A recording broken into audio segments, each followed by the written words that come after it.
ایک بھائی کا سوال ہے، چند دن قبل میرا ایکسیڈنٹ ہو گیا تھا جس کی وجہ سے میری ٹانگ پر پلاسٹر لگا ہوا ہے۔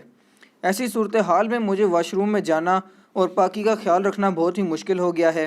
اسی دوران مجھے احتلام یعنی نائٹ فال بھی ہو گیا، لیکن میں غسل نہیں کر سکتا۔ اب رمضان المبارک 1441 ہجری کا بابرکت مہینہ بھی شروع ہو گیا ہے۔ کیا میں جنبی حالت میں روزہ رکھ سکتا ہوں؟ مزید یہ بھی بتا دیں کہ میں غسل کے بغیر نمازیں کیسے ادا کروں؟ بہت پریشان ہوں۔ آپ کی باتیں سن کے تو میں بھی پریشان ہو گیا ہوں، اتنی ساری چیزیں آپ پہ اکٹھی آ گئی ہیں۔ پہلے ایکسیڈنٹ ہوا، ٹانگ ٹوٹ گئی، اس پہ پلسٹر ہوا، پھر آپ کو اطلام بھی ہو گیا، اوپر سے رمضان بھی شروع ہو گیا۔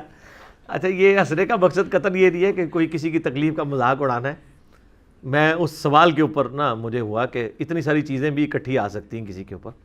سر پریشان ہونے کی ضرورت نہیں ہے، اس میں بہت بڑی رحمت چھپی ہوئی ہے۔ میں آپ کو بتاؤں، میرے آفس کے ایک کلیگ، بس وہ نام کے دیندار تھے، ہے حافظ قرآن تھے، لیکن آپ کو پتا ہے نا، میں نے کئی بار بتایا کہ حافظ ہوئے اور دین چھڑ جائے تو سر پھر شیطان بھی کہتا ہے کہ پائی تو میرے تو ہوتے ہیں۔ اچھا، نارمل زندگی بھی گزر رہی تھی۔ ایک دن صبح کے وقت وہ شفٹ کی گاڑی میں آفس آ رہے تھے، تو اس دن بارش ہوئی بھی تھی تو پھسلن تھی، ایک اشارے کے اوپر ٹرک کھڑا تھا آلریڈی، تو یہ فرنٹ سیٹ پہ ان کو بیٹھنے کا بڑا شوق تھا، یہ فرنٹ سیٹ پہ بیٹھے ہوئے تھے۔ تو وہ ڈرائیور نے بریک لگائی تو بریک تو لگ گئی، لیکن وہ چونکہ ڈھلوان پہ آلریڈی روڈ تھی تو وہ ٹائروں سمیت ہائیسٹ جو ہے نا وہ جا کے لگی ٹرک کو۔ تو یہ فرنٹ سیٹ پہ تھے، ان کی ایک ٹانگ جو ہے نا وہ ٹوٹ گئی، 6 مہینے کے لیے کم از کم بیڈ پہ پڑ گئے۔ کہتے ہیں میں تو پریشان ہو گیا اپنی زندگی سے کہ میں کیا کروں۔ کہتے ہیں جی کئی سال پہلے ان کے والد صاحب کو کسی نے گفٹ دی تھی تفہیم القرآن یا دادا ابو کو، تو وہ کہتے ہیں گھر رکھی ہوئی تھی، کوئی نہیں تھا پڑھتا۔ تو کہتے ہیں میں نے کہا میں فارغ ہی ہوں یار، میں حافظ بھی ہوں، چلو کم از کم میں یار قرآن ایک دفعہ ترجمے سے پڑھ کے تو دیکھوں قرآن کیا کہتا ہے۔ سر وہ ٹانگ کیا ٹوٹی ہے، ان کی قسمت جاگ اٹھی۔ تفہیم القرآن انہوں نے 6 مہینے میں مکمل کی، ٹھیک ہے۔ حافظ قرآن تھے، داڑھی نہیں تھی، داڑھی رکھ لی بعد میں، اور ماشاءاللہ پریکٹسنگ مسلمان ہے۔ اور آپ کہیں سے کوئی آیت، کیا آپ ان سے ریفرنس سے بات کریں نا کہ مجھے اس ٹاپک پہ بتائیں کہاں کہاں آیات موجود ہیں، تو وہ آپ کو زبانی بتا دیں گے۔ میری ان کے ساتھ کافی ڈسکشن ہوتی رہتی تھی، چونکہ وہ ان کا دیوبند سے بلٹ اپ تھا، اب تو خیر وہ علمی کتابی ہیں ماشاءاللہ۔ تو مجھے اکثر وہ کہا کرتے تھے، یہ میں آج کی بات نہیں کر رہا، 6-7 بلکہ 8-9 سال پہلے کی، مجھے کہتے تھے یار احادیث پہ تمہاری بڑی گرپ ہے، قرآن پہ بھی ہونی چاہیے۔ دے جی میں نے ان کی یہ بات ایسی پلے باندھی، اللہ کا شکر ہے آپ کو ٹاپک بولیں تو میں ان سے پہلے آپ کو ڈھونڈ کے بتا دوں، تو پھر مانتے تھے یار واقعی یار تم نے اس کو ماسٹر کیا ہے۔ تو بعض اوقات ٹانگ توڑوائے بغیر بھی انسان ماسٹر کر سکتا ہے، لیکن جو لوگ ٹانگ توڑوائے بغیر نہیں کر رہے ہوتے ان کے بھی کئی بار اس شر میں خیر چھپا ہوتا ہے، اللہ تعالیٰ اس سے کوئی بہتر چیز ان کو دے دیتا ہے۔ تو وہ ان کی ٹانگ کی طرف واپس آتے ہیں۔ ان کے لیے پہلی تو ریکویسٹ یہ ہے کہ پریشان ہونے کی ضرورت نہیں ہے، اس شر میں آپ کے لیے خیر ہے، صبر کریں، اللہ تعالیٰ آسانیاں فرمائے گا انشاءاللہ تعالیٰ۔ باقی آپ کے لیے تو اب دین بہت زیادہ ریلیکسڈ ہے، چونکہ آپ کا پلاسٹر ہے، آپ غسل نہیں کر سکتے، اس کی وجہ سے آپ ڈیمیج ہو جائیں گے، اور یہ بھی نہیں ہو سکتا کہ باقی جسم پہ آپ پانی بہا لیں اور وہاں پہ صرف مسح کر لیں، کیونکہ مجھے پتہ ہے کہ جب یہ پلاسٹر بندھا ہوا ہوتا ہے تو پھر وہ موومنٹ بڑی مشکل ہو جاتی ہے۔ تو آپ کو غسل کرنے کی ضرورت نہیں ہے، صرف اپنے کپڑے چینج کر لیں اور تیمم کر لیں۔ تیمم کرنے کے لیے آپ کو کہیں باہر جانے کی ضرورت نہیں ہے، کوئی مٹی کا ایک چھوٹا سا ڈھیلا اپنے سرہانے رکھ لیں آپ، اور یہ میں غسل کے ایکویلنٹ تیمم کی بات کر رہا ہوں۔ وضو تو آپ کر سکتے ہیں، آپ تھوڑی سی ایفرٹ پٹ کریں گے، اس میں تو صرف اتنا ہی دھونا ہوتا ہے، پاؤں کے اوپر مسح کر لیں، باقی آپ کو کوئی وضو کروا دیں۔ چونکہ غسل کے ایکویلنٹ تیمم کیا جائے یا وضو کے ایکویلنٹ، دونوں کا طریقہ ایک ہی ہے، ایک ہی تیمم سے دونوں چیزیں کور ہو جاتی ہیں۔ وہ بخاری مسلم دونوں میں ایک حدیث موجود ہے اس سے ریلیٹڈ، لیکن اس سے بھی بڑھ کر سورۃ المائدہ میں سورہ نساء کے اندر اللہ تعالیٰ نے تیمم کا طریقہ بتایا ہے کہ اگر تم کسی سفر میں ہو اور تم پانی نہ پاؤ تو اپنے چہروں کا مسح کر لیا کرو اور دونوں ہاتھوں کا، تو یہ مٹی تمہیں پاک کر دے گی مٹی کے ذریعے۔ اس کے شان نزول میں بھی بخاری مسلم میں حدیث ہے کہ سیدہ عائشہ کا ہار ایک دفعہ گم گیا تھا، اس دوران قافلہ لیٹ ہوا تو پانی نہیں تھا، تو وہاں پہ یہ نازل ہوئی۔ باقی وہ تو شان نزول ہے، الٹیمیٹلی تو یہ اینڈ رزلٹ کے طور پہ موجود ہے۔ جو بخاری مسلم میں نے حدیث بتانی تھی وہ بڑی انٹرسٹنگ ہے۔ نبی علیہ السلام ایک سفر میں آپ نے نماز پڑھائی، تو نماز پڑھا کے فارغ ہوئے تو دیکھا ایک شخص کونے میں بیٹھا ہوا ہے۔ آپ نے فرمایا تو نے نماز کیوں نہیں پڑھی؟ کہ یا رسول اللہ میں جنوبی تھا، پانی اتنا ہی نہیں تھا میں غسل کر سکتا، تو میں نے نماز نہیں پڑھی۔ تو آپ فرمایا تم مٹی سے تیمم کر لیتے، تمہارے لیے کافی تھا کہ تم اپنے چہرے اور ہاتھوں کا مسح کرتے، تو یہ تیمم کافی۔ تیمم یہ نہیں ہے کہ پورے جسم پہ مٹی ملنی ہوتی ہے، مٹی تو خیر اس میں بھی نہیں ملنی ہوتی، صرف مٹی کو ٹچ کرنا ہے آپ نے۔ اور بخاری مسلم میں دوسری حدیث ہے حضرت عمار بن یاسر کی، حضرت عمر کے پاس بیٹھے ہوئے تھے، بخاری مسلم دونوں میں حدیث موجود ہے۔ ایک شخص آیا، اس نے کہا امیر المومنین میں یعنی سفر کے دوران اب پانی اویلیبل نہیں ہے، میرے پہ غسل فرض ہے، مجھے آپ تیمم کا بتائیں میں کیا کروں، کوئی سولوشن ہے آپ کے پاس؟ تو حضرت عمار نے کہا امیر المومنین سولوشن ہے میرے پاس، یہ تیمم کر لیں۔ پھر ان کا ہم بھی نبی علیہ السلام کے ساتھ سفر میں تھے، تو کہتے ہیں کہ میرے پہ غسل فرض ہو گیا تو میں مٹی میں لوٹ پوٹ ہونا شروع ہو گیا، تو حضور دیکھ کے مسکرائے، ان کا یہ کیا کر رہے ہو؟ کہا یا رسول اللہ تیمم کر رہا ہوں۔ اب انہوں نے اجتہاد تو صحیح کیا کہ وضو والا تیمم یہ ہے تو غسل والا پورے جسم کا ہوگا، تو اجتہاد سے ابھی کا بھی غلط ہو سکتا ہے۔ پہلے قرآن و سنت کو دیکھنا ہوگا، اجتہاد اینڈ پہ ہوتا ہے۔ جو اجتہاد کو رونا پیٹتے رہتے ہیں نا، تو حضرت عمار بن یاسر زیادہ کون فقیہ تھا صحابہ میں؟ ٹاپ آف دا لسٹ اصحاب میں، شروع کے مسلمانوں میں سے، جن کے ماں باپ اسلام کے پہلے شہداء ہیں۔ ابھی میں آپ کو وہ عمار کو باغی جماعت قتل کرے گی وہ والی حدیث نہیں سنا رہا، بخاری کی 2812، عمار ان کو جنت کی طرف بلائے گا اور وہ جماعت دوزخ کی طرف بلائے گی، یہ حدیث میں نہیں سنا رہا آپ کو، یہ وہ والے عمار بن یاسر ہیں۔ تو عمار نے کہا کہ اے امیر المومنین میں آپ کو بتاتا ہوں یہ میرے ساتھ ہوا تھا، تو حضور نے کہا یوں کر لو، اور اس میں انہوں نے کہا کہ مٹی پہ ہاتھ مارو اور پھر پھونک مارو۔ پھونک مارنے سے یہ ہوگا کہ مٹی اگر لگ گئی، وہ یہ نہیں کہ مٹی ہونی چاہیے اس طرح، ایون دیوار پہ بھی عام جو مٹی لگی ہوئی ہوتی ہے نا، یا ٹرین کے ڈبوں پہ بھی، یا جو گاڑیاں کھڑی ہوئی ہوتی ہیں باہر روڈ کے اوپر جن پہ ہلکی سی گرد ہوتی ہے، آپ ہاتھ لگائیں تو ہاتھ کا نشان بن جاتا ہے، وہ کافی ہے آپ کے تیمم کے لیے۔ ہاتھ لگائیں، اگر زیادہ مٹی لگی ہے پھونک مار لیں، چہرے کا پہلے مسح کریں، اور وہ پورا داڑھی کا خلال اس طریقے سے جہاں جہاں پانی پہنچانا ہوتا ہے وہاں وہاں ہاتھ پہنچائیں، پھر دوبارہ کریں یوں، اور پھر پہلے دایاں ہاتھ یوں کونیوں سمیت انگلیوں میں سے اس طریقے سے، گھڑی کو بھی انگوٹھی پہنی ہے اس کو آگے پیچھے کر کے، اور یہ پورا، تو یہ تیمم کا طریقہ ہے۔ حتیٰ کہ مسند احمد میں الموطا امام مالک میں حدیث ہے، نبی علیہ السلام فرمایا اگر کوئی 10 سال تک بھی پانی نہ پائے تو تیمم سے غسل اور وضو کر کے نمازیں پڑھتا رہے تو بالکل ٹھیک ہے۔ ابو داؤد میں حدیث ہے، نبی علیہ السلام فرمایا کہ اگر کسی کو پانی نہیں ملا اور اس نے تیمم کر کے نماز پڑھی تو اس کو اپنی نماز لوٹانے کی حاجت نہیں، اور اس نے نماز نہ لوٹائی تو اس نے سنت پہ عمل کیا کہ نبی علیہ السلام بھی نہیں لوٹاتے تھے، اور اگر نماز لوٹا دی تو اللہ اس کے لیے دوہرا اجر لکھ دے گا، یعنی وہ نفلی عبادت شمار ہو جائے گی، وہ غلوب میں بھی نہیں جائے گی، وہ بھی اللہ تعالیٰ اس کو انڈورس کرے گا۔ تو یہ تیمم کا غسل کے ایکویلنٹ آپ کریں یا وضو کے ایکویلنٹ، ایک ہی طریقہ ہے، اور غسل کے ایکویلنٹ جب آپ کریں گے آٹومیٹکلی وضو تو اس میں کور ہو ہی جائے گا۔ اور جب تک پانی پہ آپ قادر نہ ہو جائیں، قادر ہونے کا مطلب ہے کہ آپ کی صحت نہ آ جائے، یا پانی آپ کو اویلیبل ہو جائے، یا اویلیبل تو ہے صحت نہیں ہے تو آپ قادر نہیں ہوئے، اس وقت تک آپ چلائیں، 10 سال بے شک چلائیں، پوری زندگی چلائیں۔ اگر آپ کو موت کا ڈر ہے یا کوئی زیادہ تردد کا ہے تو لا یکلف اللہ نفسا الا وسعها، اللہ تعالیٰ کسی جان پہ اس سے بڑھ کے تکلیف نہیں ڈالتا۔ بعض اوقات آپ اٹھے ہیں اور آپ نے دیکھا ہے کہ طلوع فجر میں 5 منٹ رہ گئے اور آپ جنبی ہیں، غسل کریں گے تو نماز قضا ہو جائے گی، چھوڑ دیں، آپ فوراً تیمم کریں، نماز پڑھ لیں۔ کپڑے چینج کرنے کا ٹائم ہے تو کر لیں، ادروائز کپڑے بھی چینج کرنے کی ضرورت نہیں ہے، کیونکہ آپ اس وقت خوف کی حالت میں، وہ ٹائم ہی تھوڑا ہے، خوف ہے سورج نکلنے کا، تو اس وقت بھی آپ تیمم کر سکتے ہیں۔ یہ اللہ نے اتنی بڑی اس امت کے لیے خوبی رکھ دی ہے، اتنی بڑی آسانی دے دی ہے کہ آپ اسے پوری زندگی ویل کرتے رہیں، اور یہ اسی قسم کے مشورے دینے چاہیے۔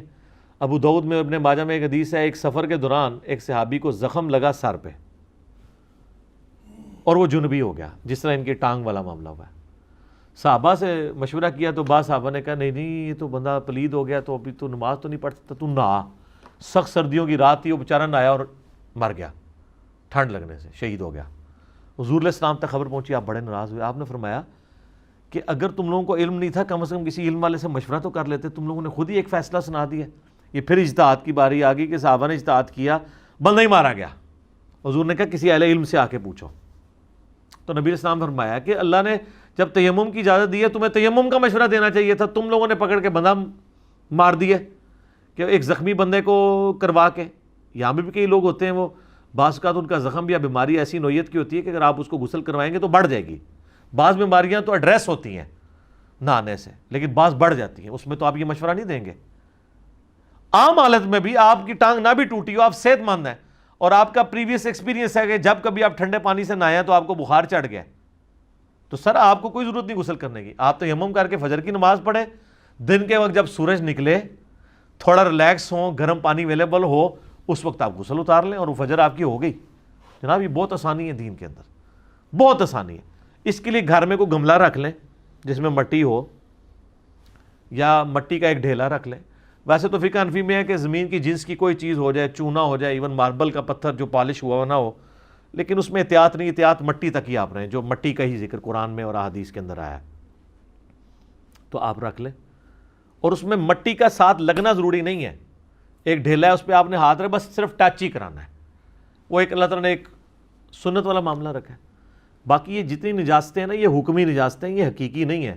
بخاری مسلم میں حدیث ہے, حضرت ابو ہریرہ کہتے ہیں کہ ایک دن میں گھر سے باہر نکلا, نبی علیہ السلام چہل قدمی کر رہے تھے, تو میں بھی حضور کے ساتھ چل پڑا. تو تھوڑی دیر بعد مجھے یاد آیا میں تو جنوبی ہوں, تو میں چپ کر کے پیچھے سے کھسک گیا, غسل کر کے واپس آیا. تو آپ نے فرمایا کدھر چلا گیا تھا بتائے بغیر ہی. حضور تو اپنی باتیں کر رہے تھے, وہ پیچھے پیچھے تھے. کہ یا رسول اللہ میں ناپاک تھا تو غسل کرنے کے. آپ فرمایا مومن تو کبھی ناپاک نہیں ہوتا. یعنی یہ حکمی نجاست ہے, حقیقی نہیں ہے. وضو کا نہ ہونا نماز کے لیے حکمی نجاست ہے, حقیقی نہیں ہے. اس سے بھی بڑھ کے بخاری مسلم میں حدیث ہے, اما عائشہ کہتی ہیں حضور مسجد میں تھے, آپ نے مجھے کہا میرا بسترا پکڑا دو. میں نے کہا یا رسول اللہ میں تو حیض سے ہوں. آپ فرمایا حیض تیرے ہاتھوں میں گھس گیا. پھر بخاری مسلم میں حدیث ہے, اما عائشہ کہتی ہیں کہ میں جنبی ہوتی, میں یعنی حیض کی حالت میں ہوتی تھی, اور حضور علیہ السلام میری گود میں سر رکھ کے قرآن پڑھا کرتے تھے. یعنی وہ یہ بتانا چاہ رہی ہیں کہ یہ کوئی فزیکلی ناپاک نہیں ہو جاتا جیسے ہندوؤں میں کنسیپٹ ہے. مسلمانوں میں بھی ہے کہ وہ کوئی حیض والی عورت جو ہے یا جنبی عورت نہ تو روٹی پکا سکتی ہے, نہ بچوں کو دودھ پلا سکتی ہے. کوئی ایسی چیز نہیں اسلام کے اندر. وہ فزیکل نجاست ہے ہی نہیں ہے سوائے اس حیض والے خون کے یا سوائے اس منی کے. بس وہ ریموو کی, کام ختم. اس سے بندہ ناپاک نہیں. اب کئی لوگ پوچھ رہے ہوتے ہیں کہ جی ہمارے پہ غسل فرض تھا, ہم نے تولیے کو ہاتھ لگا لیا. تولیے کو اگر منی لگ گئی پھر تو ناپاک ہے, اور اگر آپ کا ویسے ہاتھ لگا ہے یا ایون گیلا ہاتھ بھی لگ گیا, اس کے اوپر کوئی گندگی نہیں, عام پانی کی وجہ سے تھا, کوئی مسئلہ نہیں ہے. اب یہ رمضان میں اکثر مسئلہ ہوتا ہے کہ لوگ اٹھتے ہیں نا, وہ جناب کہتے ہیں غسل فرض تھا جی, تو آپ سحری کریں یا غسل اتاریں. او سر آپ سحری کریں, سنت ہے.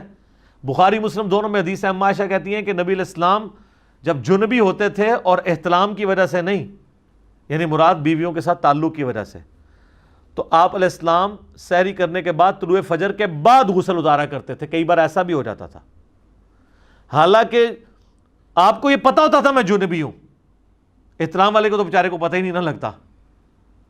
پھر بھی آپ طلوع فجر کے بعد, طلوع آفتاب نہیں طلوع فجر یعنی ختم سحری کے بعد غسل اتارتے تھے, پہلے سحری کر لیتے تھے. تو یہ اما عائشہ نے بتا دیا کہ آپ غسل ضروری نہیں ہے, آپ رکھیں بے شک. روزے پہ کوئی فرق نہیں پڑتا. اس طریقے سے لوگ پوچھ رہے ہوتے ہیں جی روزے کے دوران اگر کسی کو نائٹ فال ہو جائے, احتلام ہو جائے, کوئی فرق نہیں پڑتا, روزہ نہیں ٹوٹتا اس چیز سے, کیونکہ یہ آپ کے اختیار میں نہیں تھا.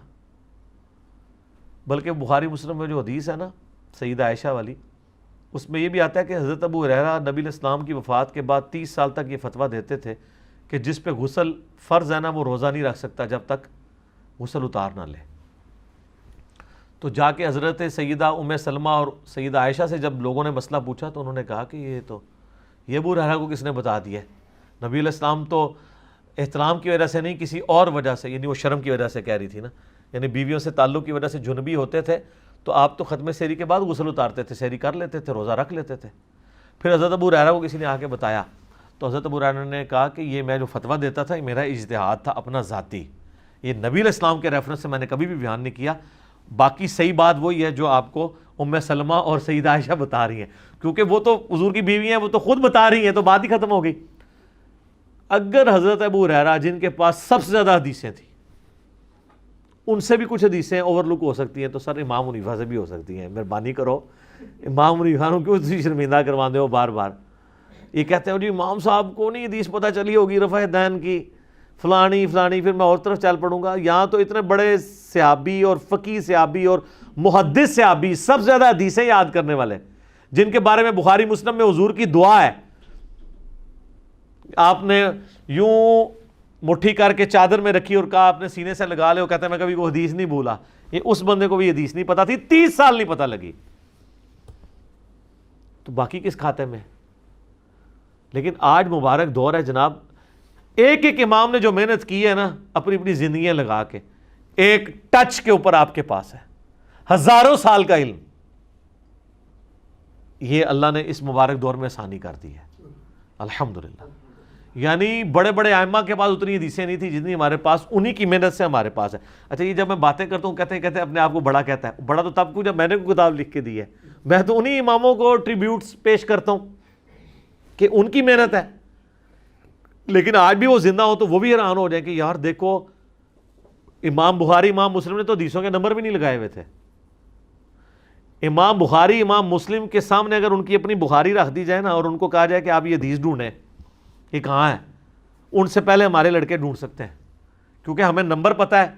مثلا اگر امام مسلم سے کہا جائے کہ آپ یہ ڈھونڈیں حدیث کہاں ہے، کہ علی سے محبت نہیں رکھے گا مگر مومن، علی سے بغض نہیں رکھے گا مگر منافق، تو امام مسلم کو کتاب الایمان کھولنا پڑے گا نا۔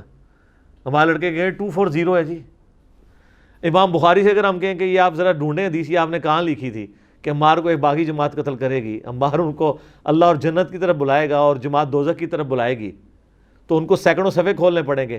ہمارے لوگ کہیں گے سر 2812 حدیث ہے، اے ٹھک مار کے اے سر سند تسی لئی ہے سر، ساڈی کوئی کنٹریبیوشن نہیں، یہ تسی کیتی سی محنت۔ ایون قرآن کی آیات کے نمبر نہیں تھے۔ آج اگر آپ کسی صحابی سے کہنا کہ جو آیت ہے ان اللہ و ملائکتہ یصلون علی النبی، صلوات بر محمد و آل محمد، اللہم صلی علی محمد و آل محمد، یہ قرآن میں کہاں ہے؟ وہ کہیں گے سورۃ الاحزاب میں ہے۔